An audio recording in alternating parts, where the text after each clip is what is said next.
자, 오늘 우리 로마서 9장 우리 6절에서 21절 말씀을 가지고 축제하듯 신앙생활 합시다. 축제하듯 신앙생활 합시다.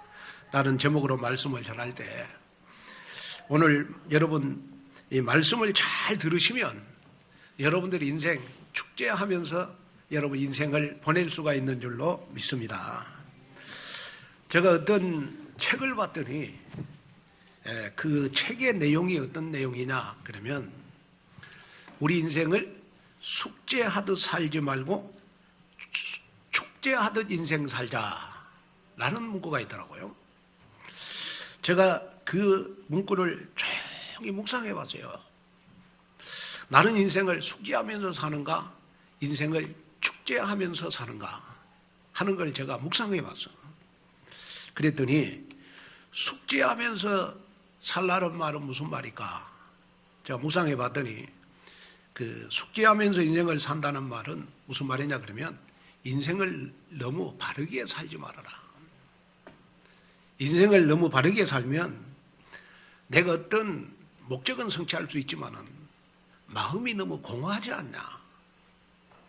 내가 인생을 너무 바르게 살다 보면 바르게 사는 것 뒤에는 어마어마한 불행이 나한테 있다.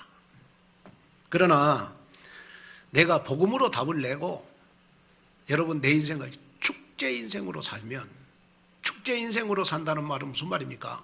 복음을 누리면서 산다는 말이거든요. 자, 여러분들 한번 생각을 해 보십시오. 자, 인생을 너무 바르게 살다 보면 나에게 많은 에너지가 필요한 거예요. 내 노력이 필요하고 나의 시간이 필요하고 또 물질이 필요하고 모든 것이 너무 많이 필요합니다. 그런데 결국은 너무 바르게 사는 뒤에는 여러분 내 인생에 허무함을 많이 느낍니다. 왜? 내가 인생을 너무 바르게 사는데 인생이 내 마음대로 잘 안 되잖아요. 자꾸 인생이 꼬이잖아.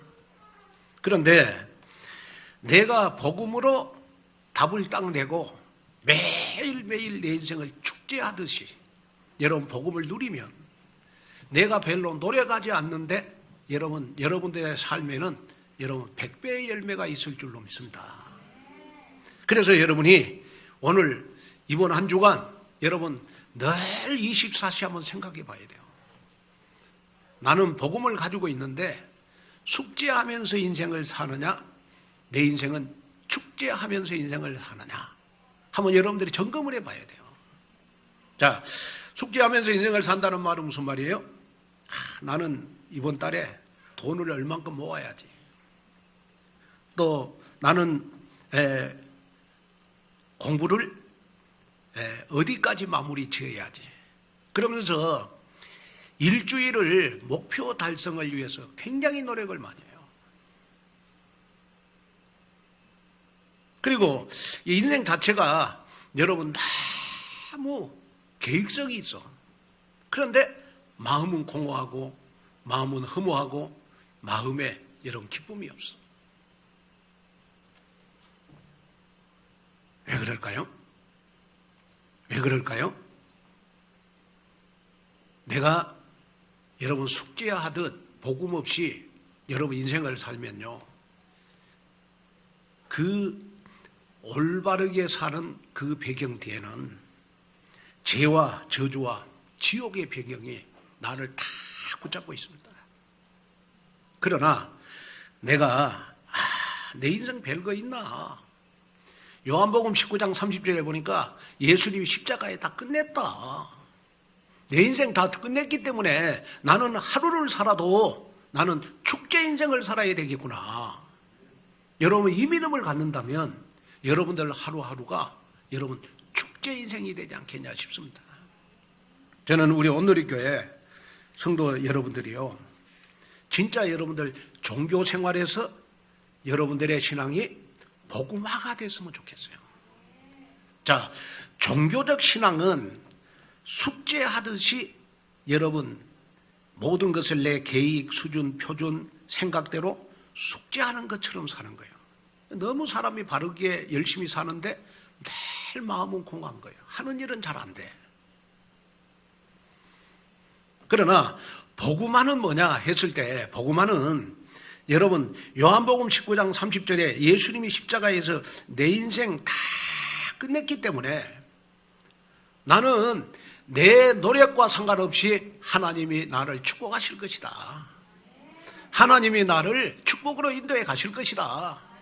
나는 못하고 부족하지만은 지금 내가 가난하고 지금은 내가 문제투성이지만은 하나님은 내 문제 다 해결해 주실 것이다. 하나님이. 그러면서 오직 복음으로만 행복한 사람을 우리는 복음화가 됐다 그러는 겁니다. 우리는 너무 여러분 복음은 많이 들었어요. 복음. 우리는 신앙생활이 여러분 복음 아는 자예요. 복음 아는 자라는 말은 무슨 말이냐? 그러면 그동안 복음은 너무 많이 들었어. 그런데 나의 신앙생활이 여러분 복음화가 안 돼. 복음으로 행복을 못 느껴. 그래서 무엇인가 채우려고 여러분 인생을 숙지하면서 열심히 여러분 또 숙지하듯이 여러분 너무 바르게 인생을 사는데 나중에는 내 하는 모든 일이 다 무너지는 거야. 왜 그런 일이 생기냐? 그러면 하나님이 나와 함께하지 않아서 그렇다. 여러분 오늘 이 말씀을 들으면서 여러분들 신앙생활에 자유를 누려야 된다. 복음을 누려야 된다. 그래서 복음으로 행복을 누리는 사람을 우리는 복음화가 됐다 그러는 거예요.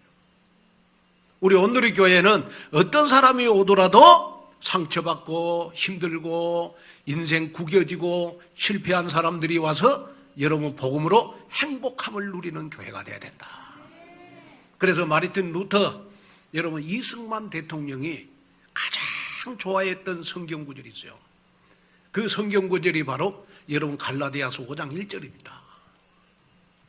그리스도께서 우리를 자유롭게 하려고 자유를 주셨으니 그러므로 굳건하게 서서 다시는 종의 멍에를 매지 말라. 자, 한번 우리 다 같이 한번 읽어볼까요? 자, 시작. 그리스도께서 우리를 자유롭게 하려고 자유를 주셨으니 그러므로 굳건하게 서서 다시는. 자, 내가 복음으로 자유를 못 누리면 우리는 여러분 불행에 슬픔에 여러분 문제 고통 여러분 어려움에 여러분 멍에를 매게 돼 있어요. 그래서 우리는 죄의 멍에서 벗어나야 된다. 죄의 멍에서 벗어나는 비결이 뭐냐? 여러분 복음 안에서 자유를 누려야 되는 것이다. 여러분 오늘도 행복하시고 여러분 내일도 행복하는 그러한 여러분들이 됐으면 좋겠습니다. 저도 이 사람의 여러분 마음이 얼마나 중요하냐 그러면요, 내가 여러분 마음속에 내가 너무 행복하다, 나는 오직 복음으로 너무 행복하다 함을 느꼈을 때 여러분들 산에 한번 가보세요. 봉화산을 한번 가보시라고.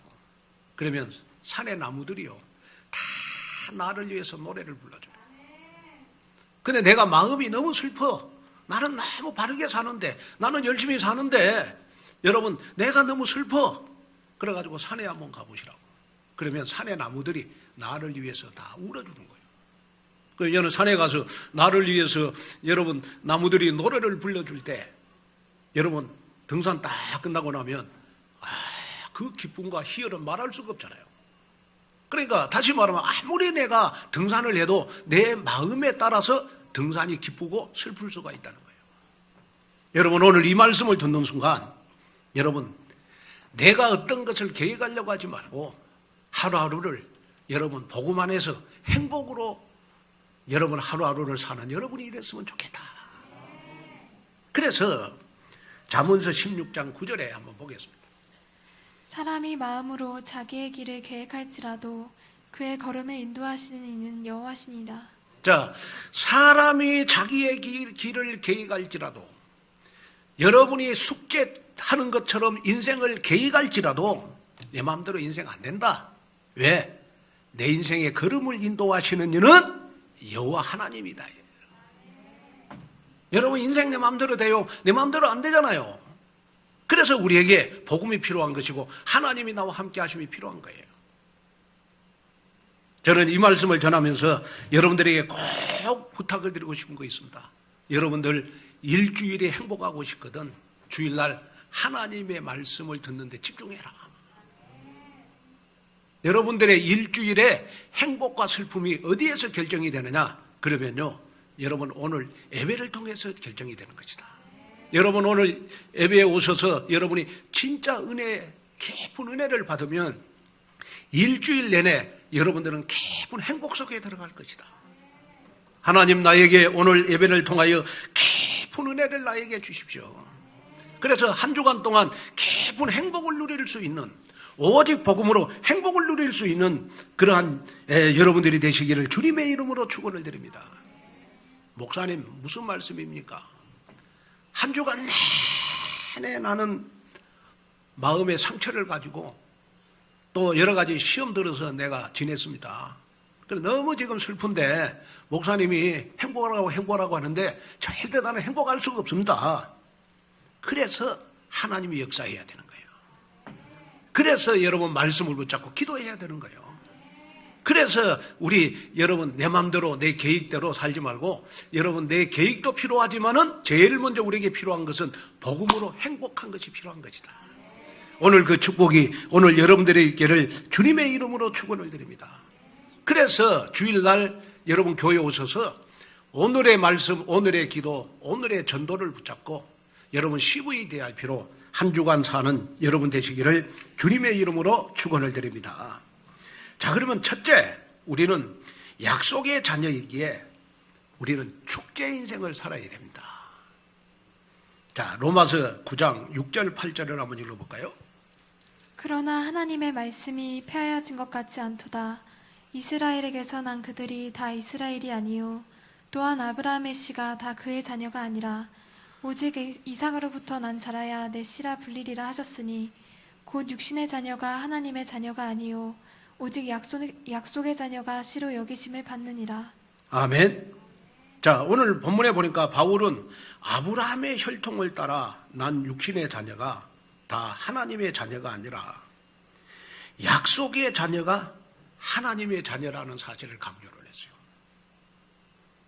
자, 이 말은 무슨 말이냐? 그러면 여기 육신의 자녀는 하나님이 선택하지 않는 자녀를 말하는 것이고, 여기에 약속의 자녀는 하나님이 창세전에 영세전에 하나님의 자녀로 선택함을 받은 하나님의 자녀를 말하는 것입니다. 예를 들어서 오늘 로마서 9장 6절 8절에서 설명한 것이 뭐냐 그러면, 자, 하나님께서 이삭을 택하시고 여러분 이스마엘은 하나님이 여러분 택하시질 않았어요. 똑같은 여러분 아버지인데 하나님은 이삭은 택하셔서 여러분 셈의 근원을 이루는 축복을 줬어요. 그런데 이스마엘은 하나님이 버리셨어요. 이 말을 윤리적으로 도덕적으로 해석하는 분들은 왜 이스마엘은 하나님이 버리셨냐 그러면 이삭은 본처 자식이기 때문에 구원한 것이고 이스마엘은 서자이기 때문에 여러분 버렸다는 식으로 해석을 할 수 있어요. 그래서 바울은 또 한 번 우리에게 약속의 자녀를 다시 한번 설명해 주고 있어요. 그게 바로 에서와 야곱의 예를 들어서 또 설명을 해주고 있어요. 자, 야곱과 에서는 둘 다 여러분 이삭의 친아들입니다. 그런데 하나님께서는 여러분 에서는 버리고 야곱을 선택했어요. 사실 인간적인 모습을 보면요, 에서가 사나이답고 훨씬 나아요. 너무 보면 에서는요, 어떻게 보면 굉장히 여러분 바른 사람이에요. 사냥도 열심히 했어. 남자다워요. 몸에 털도 많아. 그런데 이 야곱은 여러분 완전히 사기꾼처럼 생겼어요. 너무 머리를 잘 돌려요. 이 야곱은. 옆에 있는 사람들이 너무너무 피곤해. 왜? 머리를 잘 돌리니까. 그러자 하나님께서는 야곱은 택하시고 에서는 버리셨어요. 왜 그랬을까? 에서는 인생을 여러분 숙제하는 것처럼 살았고, 야곱은 정말 사기꾼처럼 그렇게 여러분 머리를 잘 돌리고 인본주의 잘 썼지만은 그래도 하나님을 떠나지 않고 하루하루를 여러분 축제 인생으로 살았다는 거예요. 여러분 하나님은 우리의 여러분 성격을 보시잖아요. 우리의 행위를 보시지 않고 내가 복음 안에서 얼마나 복음을 누리느냐, 여러분 이거 하나 보고 하나님은 나를 축복하시는 것이다. 오늘 여러분 못 배웠다고, 여러분 가난하다고, 나는 정말 일주일 내내 너무너무 어려워서 목사님 오늘 위로받고 싶어서 오늘 교회 왔습니다 하는 분들, 오늘 이 말씀 듣고 여러분들에게 치유가 일어나는 역사가 일어나기를 원합니다. 나는 부족하고 연약하지만은 그래도 부족하고 연약한 나를 하나님이 약속의 자녀로 이삭처럼 야곱처럼 선택해 주셨구나. 그 모든 것이 다 하나님의 은혜구나. 모든 것이 다 하나님의 은혜구나. 그러면서요, 우리 로마서 9장 10절에서 13절을 보니까 또 천부에서 우리에게 말씀을 해주고 있어요. 한번 읽어보겠습니다. 그뿐 아니라 또한 리브가가 우리 조상 이삭 한 사람으로 말미암아 임신하였는데 그 자식들이 아직 나지도 아니하고 무슨 선이나 악을 행하지 아니한 때에 택하심을 따라 되는 하나님의 뜻이 행위로 말미암지 않고 오직 부르시는 이로 말미암아 서게 하려 하사 리브가에게 이르시되 큰 자가 어린 자를 섬기리라 하셨나니 기록된 바 내가 야곱은 사랑하고 에서는 미워하였다 하심과 같으니라. 자, 이 말씀은 무슨 말씀이냐 그러면 이미 태어나기도 전에 하나님은 약속의 자녀를, 하나님은 여러분들을 선택해 주셨다는 거예요. 그러면 여러분들을 선택하셔서 여러분을 어떻게 삼아 주셨냐? 큰 자로 삼아 주셨다. 약속의 자녀, 축복의 자녀, 언약의 자녀로 여러분들을 선택해 주셨다. 그래서 결국은 여러분 이 에서가 야곱의 종이 돼서 평생을 야곱을 섬기잖아요.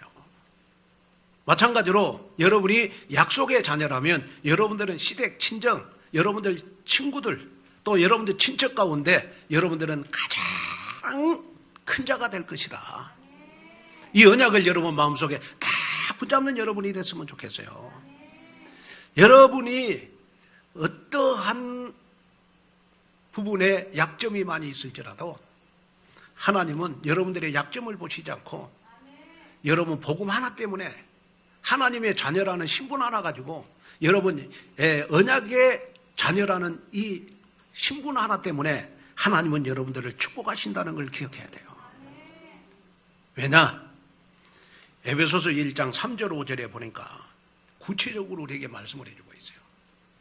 찬송하리로다. 하나님 곧 우리 주 예수 그리스도의 아버지께서 그리스도 안에서 하늘에 속한 모든 신령한 복을 우리에게 주시되 곧 창세전에 그리스도 안에서 우리를 택하사 우리로 사랑 안에서 그 앞에 거룩하고 흠이 없게 하시려고 그 기쁘신 뜻대로 우리를 예정하사 예수 그리스도로 말미암아 자기의 아들들이 되게 하셨으니. 자, 이 말씀은 무슨 말씀입니까? 우리는 하나님 앞에 날마다 찬송할 수밖에 없다고요. 왜 찬송할 수밖에 없느냐? 창세전에 하나님이 나를 택해 주셨다. 이걸 우리 장로교에서 애정론이라 그래. 애정론. 하나님이 여러분 창세전에 나를 택해 주셔서 정말 예수 그리스도로 말미암아 하나님의 자녀가 되게 했다. 그래서 여러분들이 아무리 못하고 아무리 부족해도 여러분들은 택함 받는 약속의 자녀라는 거예요. 그래서 본문에 보니까 택했다 이 말은 무슨 말이냐? 그러면 끄집어내다라는 말이에요. 끄집어내다. 다시 말하면 창세기 3장에서 나를 끄집어냈다. 저주, 재앙에서 나를 끄집어냈다. 지옥의 병행에서 나를 끄집어내서 여러분 예수 그리스도로 말미암아 하나님의 자녀가 되는 계획을 세웠다. 하나님이. 그래서 여러분이 하나님의 자녀가 돼서 지금 여러분 이 자리에 여러분 앉아 있는 줄로 믿습니다. 저는 여러분들이 약속의 자녀라는 이 하나만으로도 우리는 정말 하나님의 은혜에 너무너무 감사해야 될 줄로 믿습니다. 자, 그래서 약속의 자녀에게 제일 중요한 것이 뭐냐? 하나님이 나를 택해 주셨다는 거예요. 하나님이 나를 구원해 주셨다는 거예요. 그래서 구원이라고 하는 것은 뭐냐? 그러면 여러분, 하나님 안에 있는 모든 축복을 다 받는 것이 구원이에요. 여러분, 성경 66권 안에 있는 모든 축복을 여러분 약속의 자녀만 받는 겁니다. 아무리 뭐 세상에 서울대학을 나오고 하버드 대학을 나오고 뭐 대통령이고 왕이고 국회의원일지라도 여러분 하나님이 택한 자는 여러분 하나님께서 축복하시지 않습니다. 여러분들은 이미 창세전에 하나님이 여러분들을 여러분 창세기 3장에서 끄집어내서 여러분 하나님의 자녀가 되는 축복을 여러분들에게 줬다. 그렇기 때문에 여러분들은 반드시 축복받을 자격이 있는 것이고 여러분들은 이 시대에 큰 자가 될 자격이 있는 것이다. 이 응답을 여러분 마음속에 다 간직하는 여러분이 됐으면 좋겠어요. 그래서 저는 가끔 찬송가 301장을 부르거든요. 301장. 아, 하나님의 은혜로 있을 데 없는 자 왜 구속하여 주는지 나는 알 수 없도다. 이 찬송을 부를 때마다 막 내 가슴 속에서 여러분 하나님의 은혜가 막 불릴 듯 일어나요. 아, 하나님이 나에게 이런 은혜를 줬구나. 그래서 난 복음에 대한 열정을 가져야 되겠구나. 하나님이 나에게 이런 열정을, 나에게 이런 은혜를 주셨구나. 선교의 열정을 가져야 되겠구나. 하나님이 나에게 이런 은혜를 주셨구나. 내가 더 교회에 헌신해야 되겠구나. 하나님이 나에게 이런 은혜를 주셨구나. 내가 우리 후대들을 키워야 되겠구나. 내 가슴 속에서 막 복음의 열정이 하나님의 은혜를 생각하면 막 내 가슴 속에 생기는 거예요. 그래서 사도 바울은 고린도전서 15장 10절에 이렇게 고백을 했어요. 그러나 내가 나된 것은 하나님의 은혜로 된 것이니 내게 주신 그의 은혜가 헛되지 아니하여 내가 모든 사도보다 더 많이 수고하였으나 내가 한 것이 아니요 오직 나와 함께 하신 하나님의 은혜로다. 자, 바울이 전도운동을 하면서 항상 바울이 24시간 가졌던 영적 의식이 뭐냐? 내가 하는 게 아니다. 내가 제자를 키우고 내가 로마를 복음한 게 아니다. 모든 것이 다 하나님의 은혜라는 거예요. 모든 것 하나님의 은혜다. 여러분, 여러분이 지금 예배 시간에 앉아있는 모든 것도 다 하나님의 은혜고 지금까지 여러분이 모든 만남도 다 하나님의 은혜고 또 지금까지 인도하신 모든 것들이 다 여러분 하나님의 은혜 자체인 줄로 믿습니다. 그래서 여러분들에게 꼭 부탁을 드리고 싶은 것은 뭐냐? 너무 모범생으로 살지 말고 여러분 하루하루 복음을 누리면서 여러분 행복을 찾아라. 저는 지난 목요일 날 우리 교역자들 신내공원으로 교역자 캠프를 갔어요. 그래서 제가 신내공원에서 막 이 사람 저 사람에게 복음을 전해봤어요. 한 15명은 내가 푸시를 해본 것 같아요. 할아버지한테도 푸시해보고 젊은 여자한테도 푸시해보고 다 복음을 안 받아. 그래가지고 딱 지쳐가지고 이제 이렇게 의자에 앉아 있는데 아니 어떤 분이요 내 옆에 와서 딱 앉아. 근데 잘 걷지를 못해. 그 얼굴을 딱 봤더니 여러분 이 목도 잘 가루지를 못해요. 그러고 이제 제가 대화를 시작했죠. 그랬더니 이 할아버지가 누구냐 그러면 77세 이기한 할아버지예요. 이분은 뭐냐 그러면 여러분 손에다가 여러분 목줄을 가지고 다니더라고요. 근데 캐톨릭을 여러분 30년 다녔다고 해요. 캐톨릭을 30년.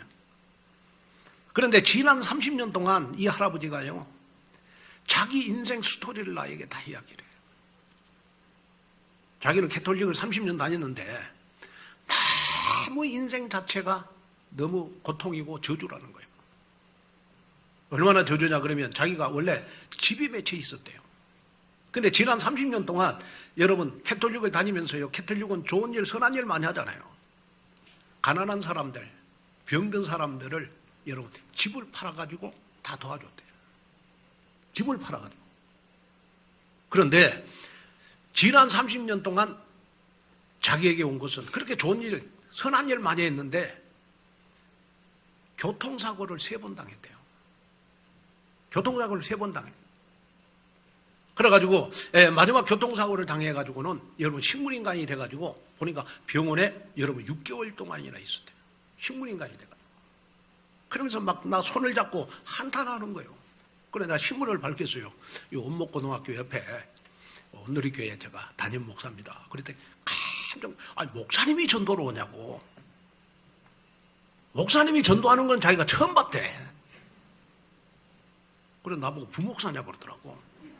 그래 나 부목사 아니고 내가 담임 목사다. 그랬더니 자기 담임 목사가 전도하는 건 처음 봤대. 예? 아 그래가지고 막 나 손을 잡고 막 이야기를 하는 거예요. 그래서 제가 이렇게 보니까 막 그 목도 부자연스럽고 목도 잘 못 돌려요. 걷는 것도 부자연스럽고. 예? 그렇게 좋은 일, 착한 일을 많이 했는데 왜 자기 인생은 이러냐고요. 한탄하는 거예요. 그래서 제가 이분에게는 복음이 들어가겠다 싶어서 제가 이제 구원의 길, 우리 교회 전도지 있잖아요. 그걸 제가 이제 이렇게 쭉 복음을 전하는데 야, 나 깜짝 놀랐네. 나하고 대화할 때는 그렇게 말을 잘하더니 내가 복음을 전하니까 듣기 싫다는 거예요. 복음을 안 받아. 그래서 내가 그러시냐고 그러면서 또 말을 시켰어요. 그런데 자기가 말하는 거는 그렇게 잘해. 근데 내가 복음 전하면 복음 듣기 싫대. 그때 내가 마음속에 딱 온 거 있어요. 저주받은 인생은 아무리 귀한 복음을 전해도 받지 않는 거구나. 네? 이 사람은 택한 사람이 아니구나. 약속의 자녀가 아니구나. 여러분, 우리가 좀 원하고 부족해도 여러분 정말 내가 배우지 못하고 여러분 가진 거 없어도 내가 약속의 자녀는 여러분 예수님이 그리스도라는 사실이 믿어지잖아요. 다시 말하면 창세기 3장 1절 6절 하나님 떠난 문제, 우리 로마서 3장 23절 제 문제, 요한복음 8장 44절 사단의 문제를 끝내신 그분이 바로 예수가 그리스도구나. 여러분 믿어지잖아요. 우리는 좀 못됐지만은. 그렇잖아요. 못됐지만은 믿어지잖아. 그게 바로 하나님의 은혜라는 거예요. 그게 바로 하나님의 은혜라는 거예요. 그래가지고 제가 너무 불쌍해가지고 내가 막 그 할아버지 그 이기한 할아버지 손을 잡고 막 축복기도 해주려고 막 내가 할아버지 제가 마지막으로 축복기도 해주겠습니다. 그랬더니 뭐 처음에는 아무 말도 안 하라고 그래. 나는 허락한 줄 알고 손을 붙잡고 축복기도 했네. 내가 막 축복기도 하는데 보니까 조금 기도가 진행되다 보니까 나 손을 탁 부리치면서 기도하지 말라고.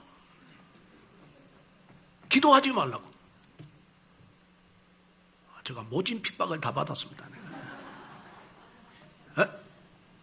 그러면서 내가 다 깨달은 거죠.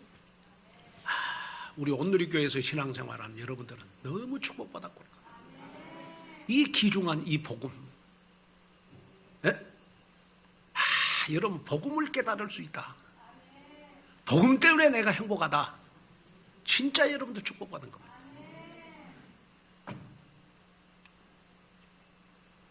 그래서 여러분이 날마다 혹시 불행해지고 싶거든 또 불행함을 느끼거든 나는 선택받은 약속의 자녀다.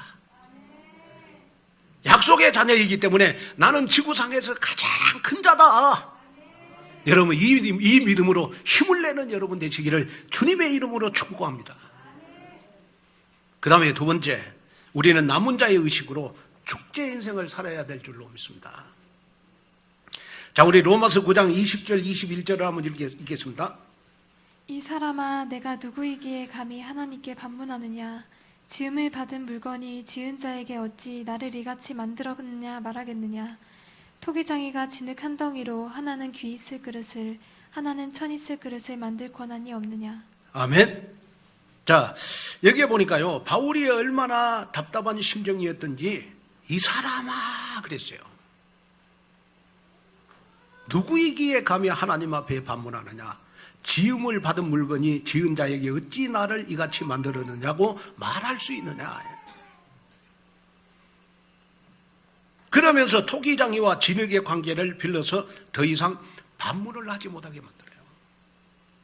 토기장이가 진흙 한 덩어리로 하나는 귀히 쓸 그릇을, 다른 하나는 천이 쓸 것을 만드는 권한이 누구에게 있느냐? 토기장이에게 있다.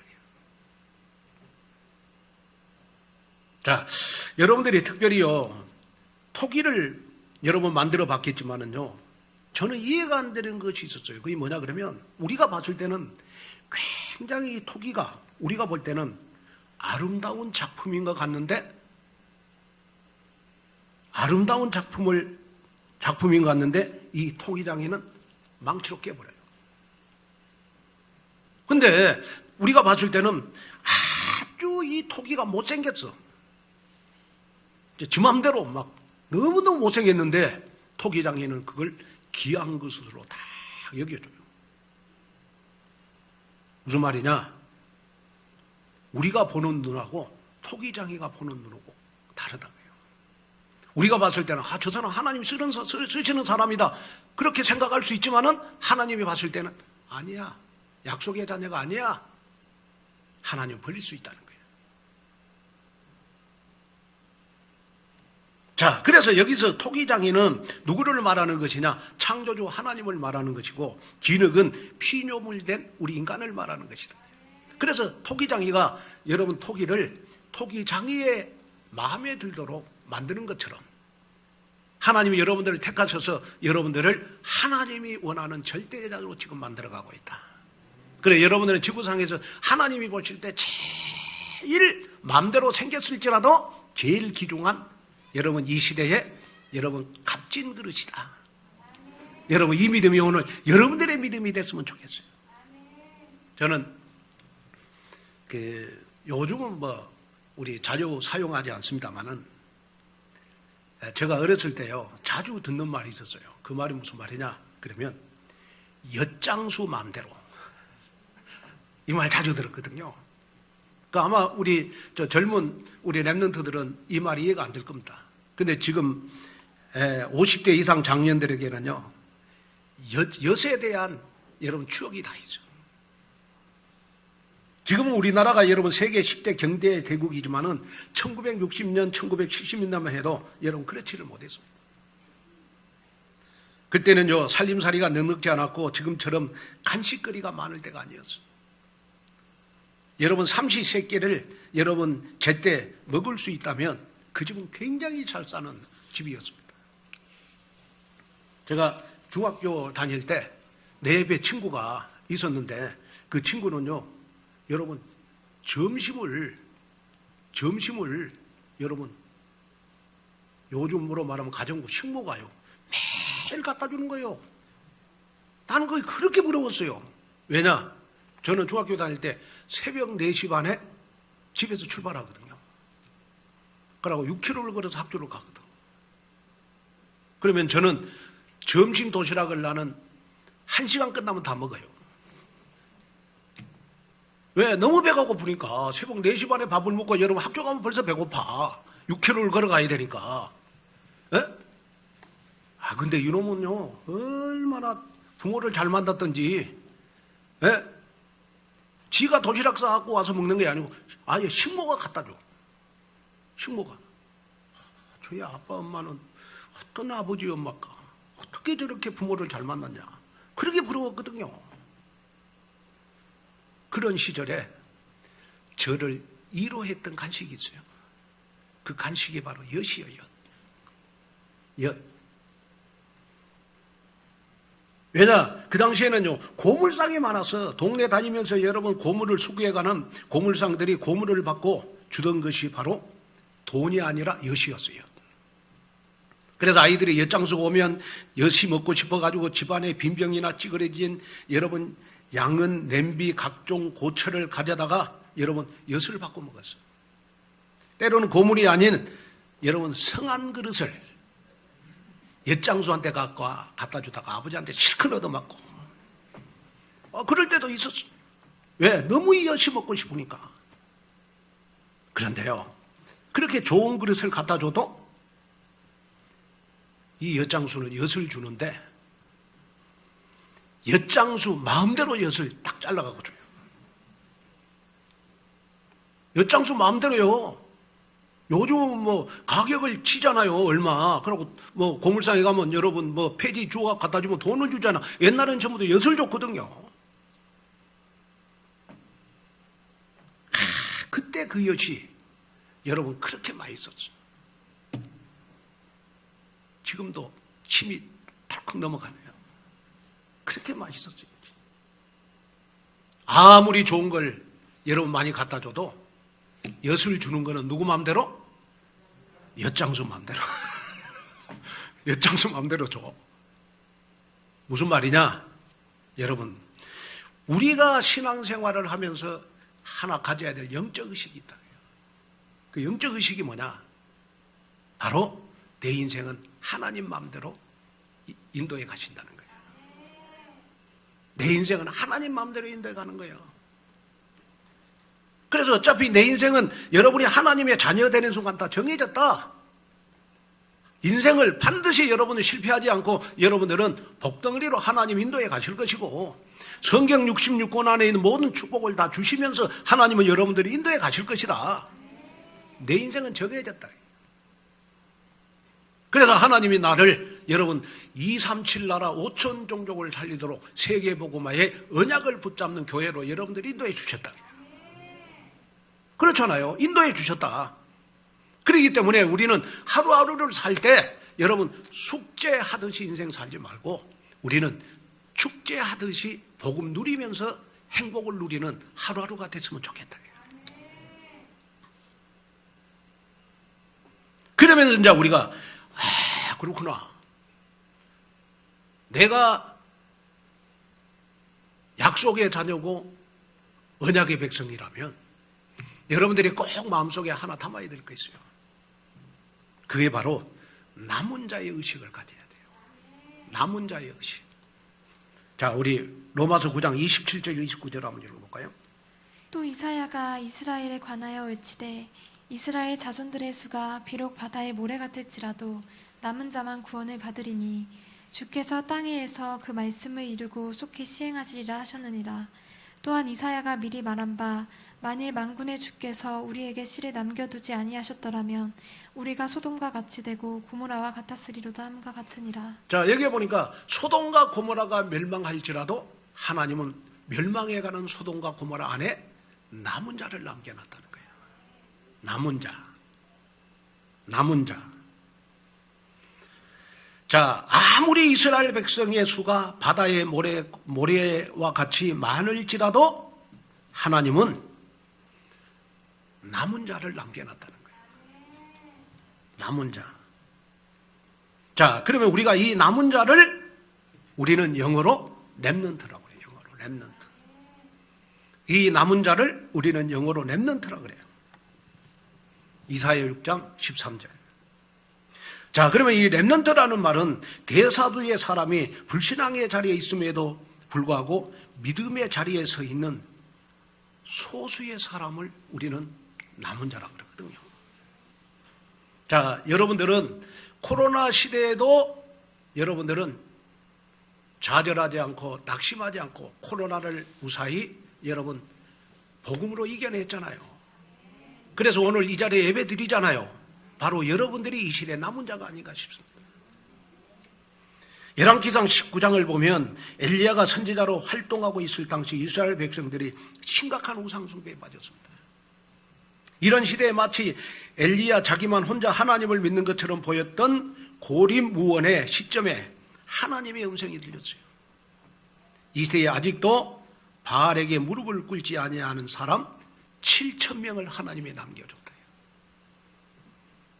그러면서 하나님이 그 7,000명을 향하여 메시지를 줬다. 그 7,000명이 바로 이 시대의 남은 자다.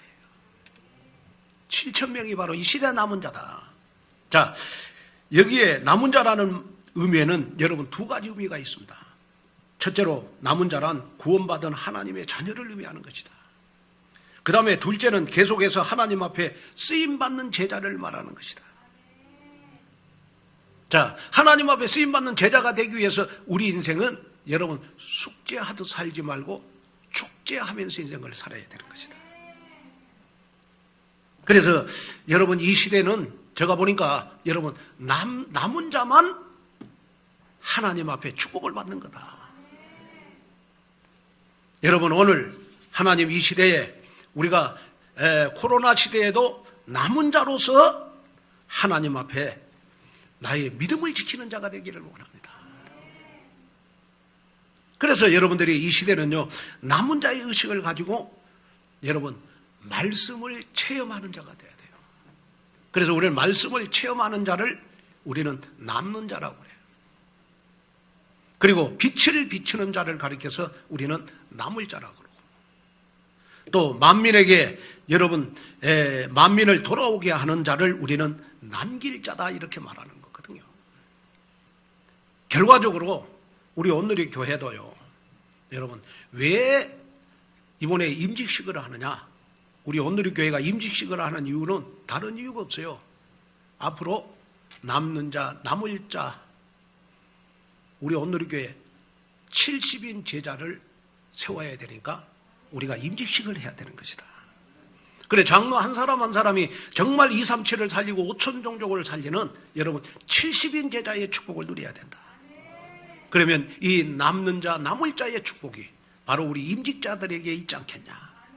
그래 저는 지금도 준비하거든요. 하나님 이번에 임직받는 분들은 이 시대에 최고의 응답을 받게 하여 주시옵소서. 제가 그런 생각이 들더라고요. 이번에 기도하면서 그렇구나. 우리가 장안동 예배당을 사면서 임직했던 분들이 지금 거의 한 13년 4년을 저희 교회에 있으면서 많은 응답과 축복을 받았어요. 그때는 뭐 교회도 조그만했고 숫자도 지금처럼 많지 않았어요. 근데 이번에 임직받을 분들은 예배당도 많이 커졌고, 그 다음에 뭐 교인들도 많아졌고, 그 다음에 우리 교회에 축복의 그릇이 달라졌다. 그때 임직받는 분들보다 이번에 임직받을 분들에게 하나님은 100배의 축복을 주실 것이다. 왜? 70인 제자로 남을 거니까. 여기에 언약을 붙잡는 여러분이 되셔서 한 명 교회와 한 명 제자와의 주역이 여러분이 되셔서 여러분 다시 한번 부탁을 드립니다. 인생 금방 갑니다. 하루하루 여러분 축제하듯 인생을 사는 여러분 되시기를 주님의 이름으로 축원을 드립니다. 결론으로 말씀을 마치려고 합니다. 종교개혁자 요한 칼빈은 이런 말을 했어요. 우리가 누리는 모든 복은 이웃을 위해 써야 한다는 조건으로 주님이 맡기신 것입니다.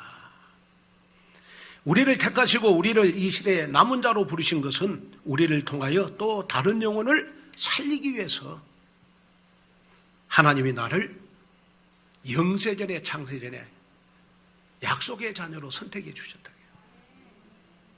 여러분 우리 주변에 유리 방황하는 성도들 많습니다.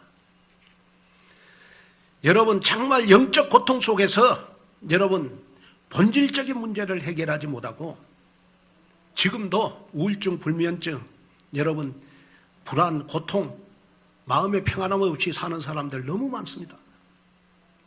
이런 사람들을 불러내라고 하나님이 저와 여러분들을 우리가 모자라고 부족하지만은 약속된 자녀로 하나님이 애정에서 선택해 주셨다는 겁니다.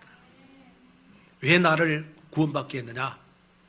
내가 불신자였을 때 나와 똑같은 고통을 당하는 사람들을 구원해내라고, 살려내라고. 그래서 우리 오늘교회는 지금부터 한 번 더 운동을 시작을 해야 되겠다. 한 번 더 장기 결석자들을 위해서 기도하고 신방하고 장기 결석자들을 위해서 더 하나님 앞에 여러분 교회로 인도해내는 그런 여러분 신방의 축복도 우리가 누려야 되겠다. 우리가 이제 이 토요일 날도 우리가 봉화산 캠프를 하는데요. 제가 보니까 봉화산 캠프도 계속 하다 보니까 하나님이 약속된 자녀를 만나게 하시는 것 같아요. 어제는 아마 우리 봉화산 캠프를 하는데 아마 이제 페이스 페이팅 팀이 여러분 우리 태영아부들하고 한쪽에서는 이제 영접팀이 또 영접을 시키고 하거든요. 그런데 우리 은혜 집사님이 한 분을 만났어요. 그분이 이제 나이가 몇 살이냐 그러면 84살이에요. 그 영락교회를 다니는데 이쪽으로 이제 이사를 왔대요. 그러고 자기가 평생 하고 싶은 게 뭐냐? 하나님을 찬양하는 거랍니다. 그래가지고 권은혜 집사님한테 찬송가를 5곡을 들려드리대요. 5곡을. 내가 마음속에 그 말을 딱 듣는 순간 평생 너가 사랑하는 남자한테도 찬송 5곡 못 듣는다. 전도하니까 찬송 5곡도 듣지 않냐. 그래서 내가 물어봤다니까요. 진짜 찬양 잘하더냐 그랬더니 저한테 목사님 너무 찬양에 은혜가 돼갖고 찬양을 계속 듣고 싶었다고. 다음 주일날 봉화산 캠프 오십시오. 그분 다음 주일날 또 만나기로 했다네. 그러고 또 찬송 불러주기로 했대. 아멘. 무슨 말이냐? 여러분 우리가 전도 인생을 살면 내 주위에 하나님이 숨겨진 축복을 다 받는 거예요. 여기에 여러분 딱 언약을 붙잡아야 돼요. 아멘. 그래서 한 주간 동안 정말 이 지구상에서 누리지 못하는 최고의 행복을 누리는 그러한 여러분 되시기를 주님의 이름으로 축원을 드립니다. 하나님의 귀한 은혜와 하나님의 귀한 축복을 감사를 드립니다. 오늘도 귀한 말씀을 듣고 다시 한번 하나님 축제하듯 인생 살기를 원합니다. 눌려있고 잡혀있고 하나님 내 마음대로 내 뜻대로 안 돼서 짜증난 나의 인생, 그리스도께서 나의 모든 문제를 십자가에다 해결하셨습니다. 이제는 하나님 나의 영혼을 깨우쳐 주옵시고 하나님 내 인생을 하나님 하루하루 축제하듯 하나님 복음으로 행복한 인생 살도록 나를 인도해 주옵소서. 정말 어릴 때 각인된 것이 평생 응답으로 오는 것인 줄로 믿습니다.